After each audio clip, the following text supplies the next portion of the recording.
یو ډېر ښه خبر مخې ته راغلی دی د واده په شپه چې کوم زلمی د کور نه بېدرکه شوی و هغه واپس کور ته راغو او ناوې او مور او پلار یې ډېر خوشحاله دي. دوستانو هغه واده زلمي نوی بیان راغلی دی چې هغه اخر کوم خوا تللی و یا چا تښتولی و خو څه چل ورته شوي و چې دا د واده په شپه د کور نه ورک شوی و. دوستانو که چېرې تاسو د دې پوره معلومات نه ځان خبرول غواړئ که اوسه پورې چا زموږ د چینل مخه نه وي سبسکرایب کړی خو موږ زموږ د چینل مخه سبسکرایب کړئ تر نشان ورڅخه مخه ووهئ چې زموږ هر یوه نوې معلوماتي ویډیو تاسو ته په اسانۍ سره میلاویږي.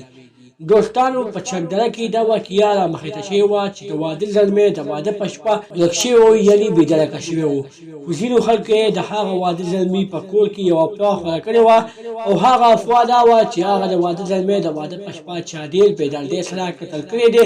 او پته نشته چې لاس یې کوم ځای ته غورځولی دی. خو چې کله یې مور او پلار ته دا پته ولګېده چې دا خلک افواګانې خوروي نو بیا یې مور او پلار ختمونه شروع کړل او ویې ویلي چې زموږ بچی ژوندی دی زموږ بچی چا قتل نه دی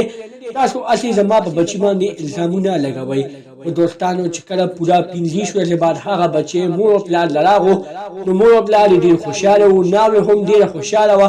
ځکه چې ناوې ته به خلکو پیغورونه ورکول چې ته سپېره ناوې ته چې څنګه راغلې خاوند دی یعنې د دې مور او پلار بچی دې ډېر بېدردۍ سره قتل کړو. خو هغه ناوې به ډېر جلل ویلې زما په دې کې څه قصور دی د هغه په قسمت کې به یې داسې لیکلې وه خو نه خلکو نه پرېښوسته او خلکو به هسې بېڅه پراپېګنډې سازولې. خو چې کله دا سړی کور ته راغو او پوره 15 ورځې بعد د صحافیانو بیانونو رنګ وروړو او دا سړی کور ته راغو نو مور او پلار یې ډېر زیات خوشحاله شو او ناوې هم ډېره زیاته خوشحاله شوه ځکه چې